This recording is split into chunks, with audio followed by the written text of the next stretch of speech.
Everyone, to one of Parkinson's Concierge Fireside Chat, and today with us we've got David Leventhal of PD Dance, all the way from New York, Brooklyn, and he's going to give us a history of dance and of his group and company and the work they do within the Parkinson's community.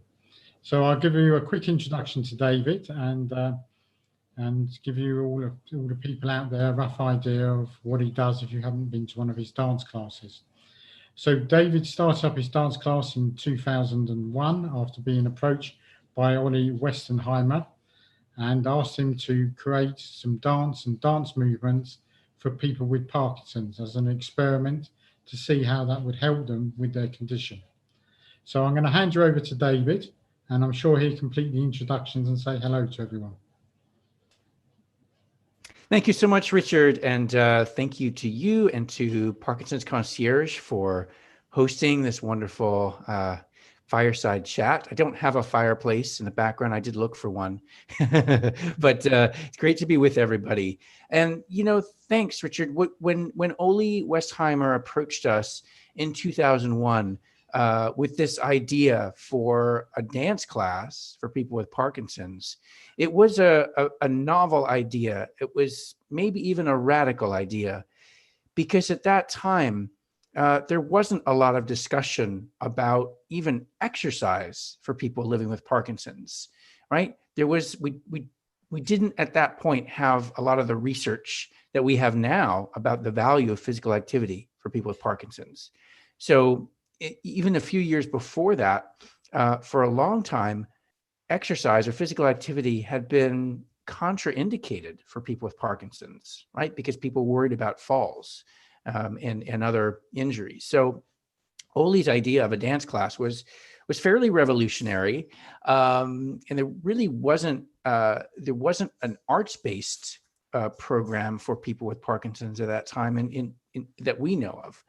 So when she approached us, we had just opened, we being the Mark Morris Dance Group, which is an internationally acclaimed modern dance company based in Brooklyn, New York. We had just opened a 30,000 square foot, I can't translate that to meters, but 5-story dance building for our company and for the community.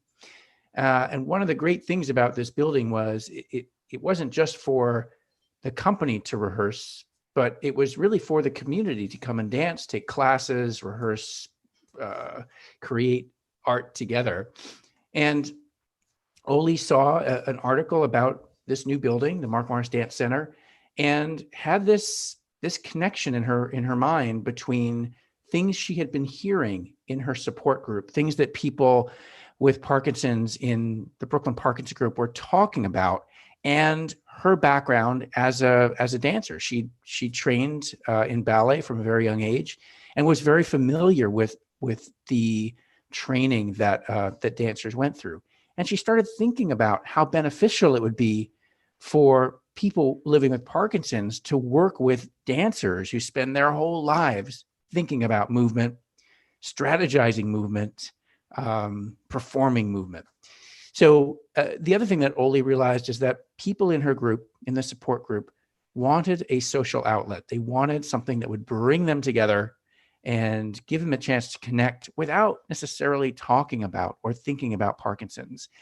And she realized that in addition to all of the skills that get developed in a dance class, there was above all a social environment where people could connect, do something together, and have a sense of belonging that wasn't on the subject of Parkinson's.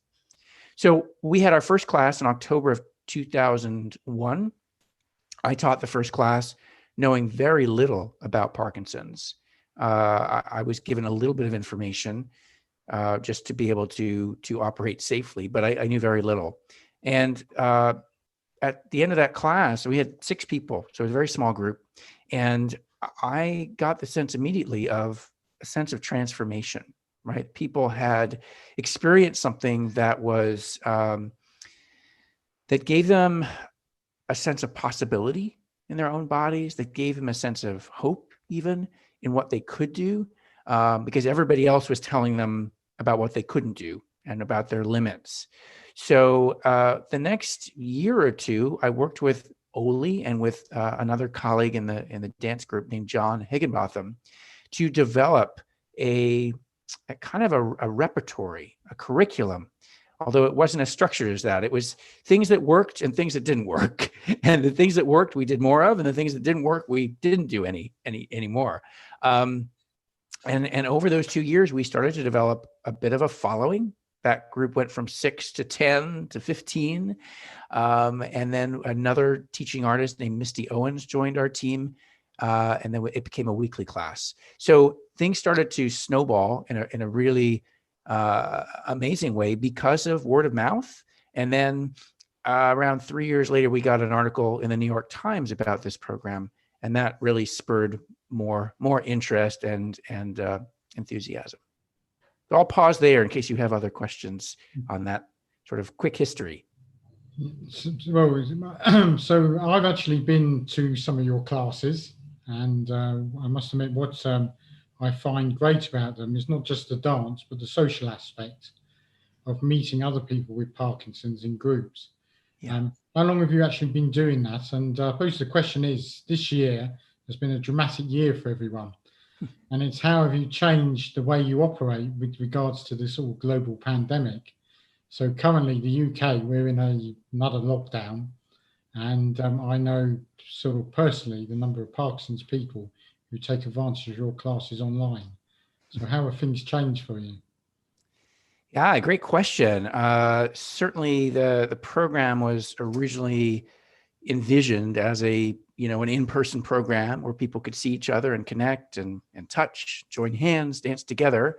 The past 8 months, as you said, we've pivoted to a fully online experience, and it's been eye-opening, primarily in a positive way. I think that certainly, you can't replicate exactly the experience of being in a room together. But I think, Zoom has given us an opportunity to reach people and to include people who otherwise might have challenges participating in this kind of activity. I'm actually going to just do a quick, I can't do screen share. If you make me a co-host, I can share a photo. All of these people have agreed to be photographed, so it's okay. I just want to share a photo so you can kind of see what our Zoom class looks like. So this is one page. We generally have anywhere between 40 and 200 people coming into the class. It's true that we're not necessarily breathing the same air, which is a good thing right now, and we're not touching, but there is definitely a sense of connection and interaction that happens. We'll often pivot between speaker view, where people are seeing the teacher, and gallery view, where they can see each other, so that they really get a sense that they are still part of a community. They are still dancing together as a group. And of course, after the session, we try to replicate the same kind of informal conversation that would happen after a dance class in a studio, right, Richard? When you go and take a class, one of the enjoyable things is after class, you might sit, have some tea with people and just converse with them a little bit. So we try to replicate that using the Zoom breakout rooms so that people after class have a chance to connect and meet each other. And it's particularly exciting now because we have people from New York who are meeting people from London, who are meeting people from San Francisco, who are meeting people from Scotland. So there's a lot of international conversations that are happening in that room. And that very rarely happened in our reality before the pandemic. So it is one of the silver linings. And the other thing is, I think, just in terms of access, for some people, the task of having to get up, get dressed, get out of the house, take transport or a car to a class is a big effort. And sometimes that was overwhelming for people living with Parkinson's. So now you can get up, you can turn on your computer, and your class comes to you. So in some ways, it's from an access standpoint, from an inclusion standpoint, it is a much easier process than getting to an in-studio experience. And I will say, we also realize that not everybody has digital access. Not everybody has access to the internet. So we've also created, for those our constituents in North America, a dance by phone resource. So you can dial a toll-free number, like an 0800 number, and you can dial an extension on that, and you can listen to a dance experience that's led by me with music. And so you can actually dance along to some prompts that I'm giving, some verbal prompts that will give you an idea for what to do. It's not too prescribed, so there's quite a lot of freedom in there, but it gives you a structure to dance along to. And we have people calling in each week to participate in that as well. And all you really need is any kind of phone. You don't need internet access for that.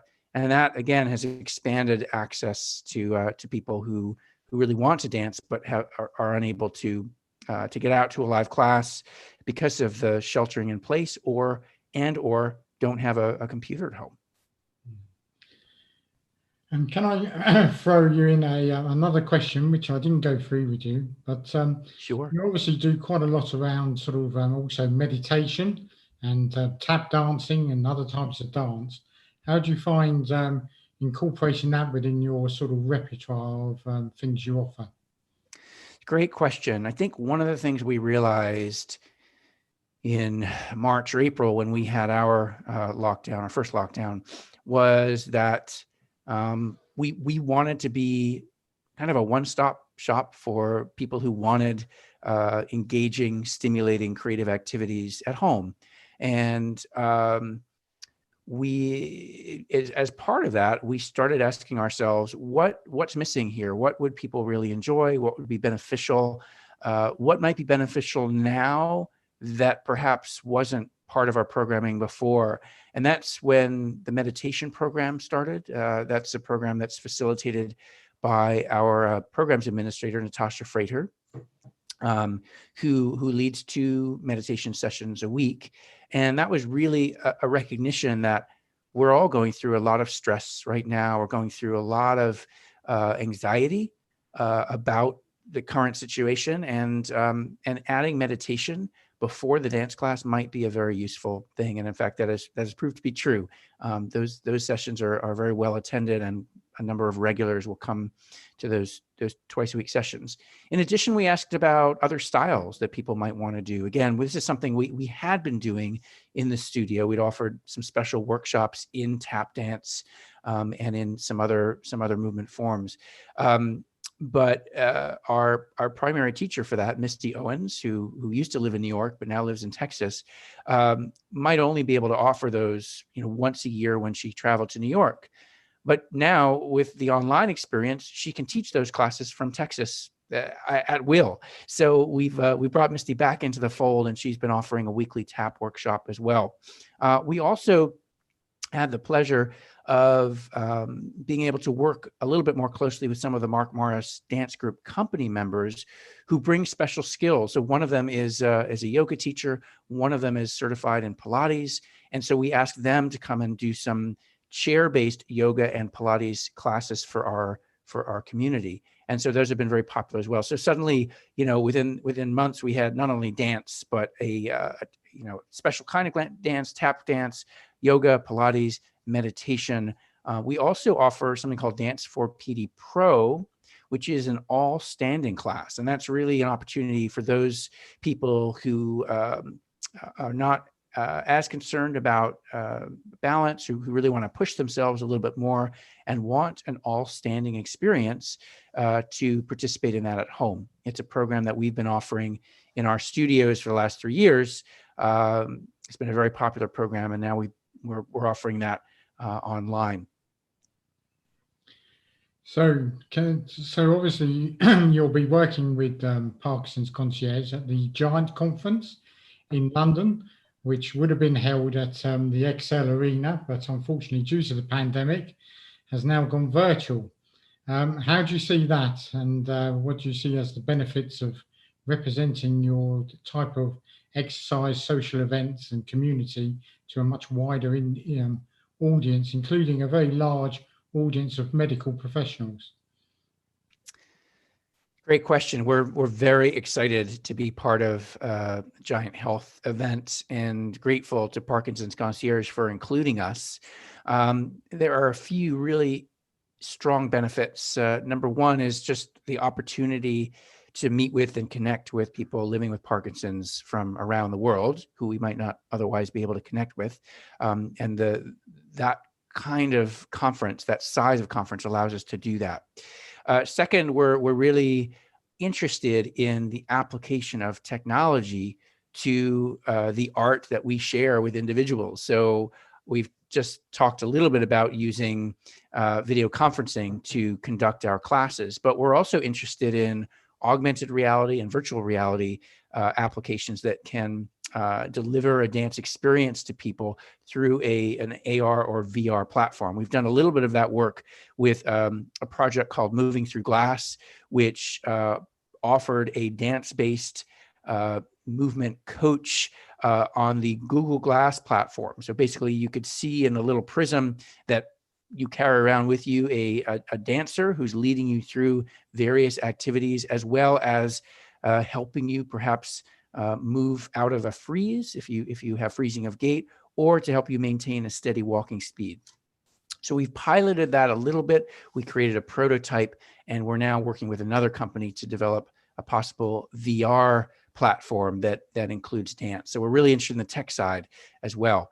The access to and engagement of medical professionals is a huge benefit for us, because one of the most challenging aspects of our work is what I would call knowledge translation. That is taking the knowledge of what happens in our program and sharing the evidence that is in 40 peer-reviewed research studies on the impact of dance and Parkinson's, sharing that information with medical professionals who can then serve as ambassadors and references for their patients. So our hope is always that medical professionals see us and other movement professionals as members of the same team, so that when someone living with Parkinson's goes to see their specialist, their neurologist, their movement disorder specialist, they're getting information not just about how to